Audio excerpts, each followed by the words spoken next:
한간에 김건희가 윤석열과 결혼이 첫 번째 결혼이 아니고 처녀 결혼이 아니고 재혼이다, 세 번째다, 이 말도 참 많잖아요. 근데 이와 관련해서 목사님이 또 하실 말씀이 있다고 또 들었습니다. 목사님, 그 진실이 무엇인지 오늘 좀 밝혀주시죠. 아무리 우리가 그 김건희가 나쁜 짓을 하고 그렇게 해도 없는 사실을 가지고 이렇게 부풀린다거나 뒤집어 씌우고 사실관계 확인도 하지 않고 추측성이나 이런 거를 막 남발하고 하는 거는 저도 그거는 원치 않습니다. 그렇게 해서도 안 되고 너무 또 불필요한 악마화를 해서도 안 되고 많은 증언자들이 있음에도 불구하고 이제 줄리 의혹을 가지고 증언한 사람들을 가지고 고소고발을 해서 현재 재판 중에 있다거나 고초를 겪고 있는 사람들이 있기 때문에 이런 부분은 어쩔 수 없이 좀 노출해야 되지 않겠나 그런 생각에서 제가 이제 말씀을 드린 거고 그 전남 광주 출신이십니다. 전 남편께서 그리고 뭐 굉장히 그 좋은 가문에서 좋은 가정에서 가정교육을 받고 반듯하게 자란 분이에요. 부친은 조선대 약대를 졸업하셔서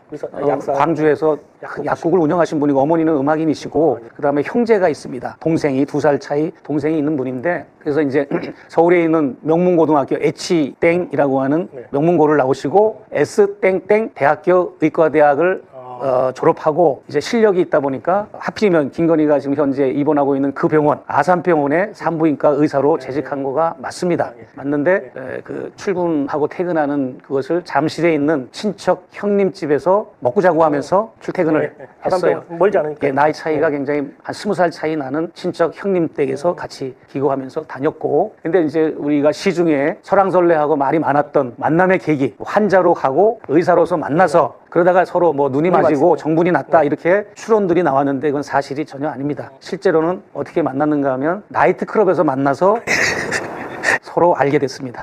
그래서 나이트클럽이라고 그러면 지금의 시각으로 보면 좀 약간 이상하지만 그때 당시는 그 이게 젊은이들 사이에서는 그게 굉장히 로망이었고 또 있는 집 자제들이 나이트클럽을 자연스럽게 가고 헌팅을 하고 그런 또 긍정적인 정서가 있었어요. 그 나름대로. 저도 젊었을 때 갔었는데 그때 부킹은 없었어요. 그렇나요? 뭐 살짝 그런 또 기대감도 있고 그런 연유로 해서 만난 걸로 확인이 됐고요. 그럴 수 있죠. 네네 그렇게 해서 결혼 생활도 어떤 매체들이나 이런 기자들은 2년뿐이 못 갔다 6개월 정도뿐이 지속이 안 됐다 그러는데 1년 정도는 결혼 생활이 유지된 거는 맞습니다. 1년 정도. 네. 그래서 그 결혼 생활이 유지되지 못한 사유 중에 하나는 김건희 씨가 조남욱 회장의 그 요청이나 여러 가지 이제 그 주문하는 오더나 미션을 하기 위해서 자주 이렇게 불림을 받고 또 사람을 만나주고 하는 그런 역할 제가 적나라하게 표현하기는 좀 그래요. 그래서 그런 역할을 해오다가 결혼을 했는데 결혼 이후에도 그런 일을 지속하고 그래서 이제 여러 문제점이 발생이 되고 하다 보니까 남편으로서 결혼한 지 얼마 안 된 사람으로서 고민이 많을 거 아닙니까? 이제 친척들도 있고 하니까 이제 고민을 털어놓기도 하고 그런 일들이 있어서 결국은 헤어졌죠. 헤어지고 혼인 신고는 한 겁니까? 아닙니다. 혼인 신고는 안 하고 그냥 그래서 사실혼 관계. 네네 뭐 그렇게 됐고 그리고 이제 이혼을 뭐 서로 헤어지고 나서 이혼이라는 표현은 좀 그렇죠. 뭐 이제 뭐 혼인 관계 그런 게 저거니까 그래서 이제 헤어지고 나서 이제 아산병원에서 페이닥터로 있다가 이제 자기 개인 병원을 신당동에서 차릴 때 그때 이제 김건희 씨가 재정적으로 전 남편임에도 불구하고 재정 지원을 해줘서 병원 개업하는데 도움을 줬습니다. 그 이유는 여러 가지가 있는데 저는 제가 그것을 설명하지는 않겠습니다.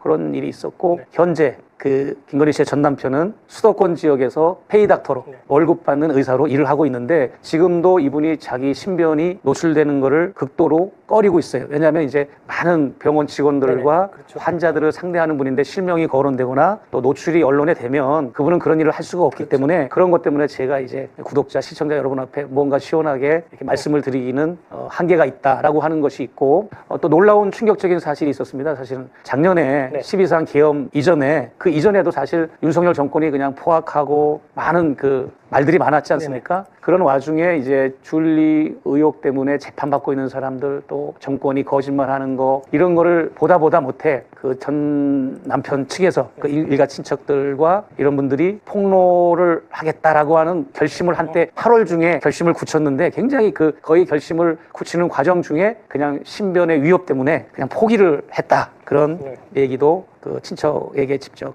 이제 우리가 사실관계가 확인이 됐고요. 그러다 보니까 이제 제가 이런 이슈를 공개를 하는 이유는 딱 하나입니다. 첫째는 지금도 재판 중에서 고초를 겪고 있는 줄리가 맞다라고 하는데 네네. 이제 저쪽에서는 줄리 한 적 없다라고 하면서 계속 이제 허위사실 유포라든지 이런 걸로 명예훼손으로 이제. 고초를 겪고 있는 사람이 한두 사람이 아니니까 기자도 있고 유튜버도 있고 뭐 안혜옥 회장 뭐 정 회장 뭐 이런 분들 많이 있잖아요. 그래서 이런 분들이 법적으로 좀 그 김건희 씨 위험이 전 남편과 그 친척들이 증언을 해주면 네네. 사실관계 확인을 해주면 거기에서 많이 네. 신용 크레딧이 재판부에 있겠다 싶어서 말씀을 드린 거고 또 제 입으로도 이렇게 하는 거는 또 저한테 이런 게 또 주어졌기 때문에 저한테 또 여러 제보들이 들어오고 또 취재가 돼서 확인이 됐기 때문에 네. 지금 사실 이 레거시 미디어 기자들도 이 이름을 검색하고 많은 그동안 일들이 있었어요. 그 사람을 특정하기 위해서 못 찾은 거죠. 그렇죠. 그러나 저는 찾아놓고도 고민을 많이 했죠. 과연 이것이 어떤 이익이 있을까 공공의 영역에서. 그러다가 이제 어찌됐든 이런 이제 내란 잔당들 김건희 윤석열의 모든 그런 혐의들은 맺고 끊는 게 확실해야 되겠다라고 해서 공개를 하는 겁니다. 네. 좀 목사님이시라서 말씀을 좀 순하게 하셔서 예. 제가 이제 좀 전문 용어를 막 이렇게 하려다가 아니 저한테 질문하시면 뭐 이제 뭐 시간 많지는 않으니까 예, 단답식으로 내가 네네. 요것도 말씀을 좀 드리면 좋겠네요. 알으셔야 뭐 질문을 하는데 모르시니까 제가 누구에게도 얘기를 하지 않아요. 네. 제가 지금 뭐 특정한 언론인 한 명하고만 소통을 하는데 그 남편이 이혼을 하고 나서 네. 이제 많은 충격을 받았잖아요. 네. 남편은 단신이에요. 한 65, 66 정도 네. 되고 아담하고 김건희는 키가 크잖아요. 또 좋으니까 만난 거죠. 그러니까 결혼도 하고. 그랬는데 이제 결혼이 이렇게 파탄이 나고 나서 너무 힘들고 충격이 트라우마가 많아서 6년 동안 미국을 가서 이민 생활을 합니다. 방황하고. 그러고 이제 돌아와서 다시 또 이제 이렇게 추스리고 이렇게 의사 생활을 하고 있어요. 그래서 지금도 사실은 주변의 친척 형들이나 누님들, 형수님 이런 분들이 권유를 하는 거죠. 네가 한번 공공의 이익을 위해서 한번 이렇게 기자회견하는 건 어떠냐라고 이제 당사자한테 얘기를 하면 고민을 많이 하는 중이에요. 지금도 당사자는. 그리고 가장 최근에도 저는 도저히 자신이 없습니다. 못하겠습니다. 폭로 기자회견은. 그런 입장에 있기 때문에 제가 여기서 먼저 이렇게 뭔가를 다른 얘기를 꺼내는 거는 맞지 않는다고 생각을 합니다. 네. 아무튼 오늘 목사님 얘기 들으시면 결론은 줄리는 사실이었다. 네네. 이거는 확실한 거잖아요. 예, 그쪽에서는 그래서, 줄리가 네. 확실하다 이렇게 그래서 얘기를 하고 있는 거죠. 줄리가 확실한 것이고 그래서 김건희 측 그리고 윤석열 측에서 이 생사람을 잡은 거고 네, 명예훼손이라든지 허위사실 유포 이거는 예, 무죄로 판명 날 것이다. 여기까지가 예. 이제 오늘 결론인 것 같습니다.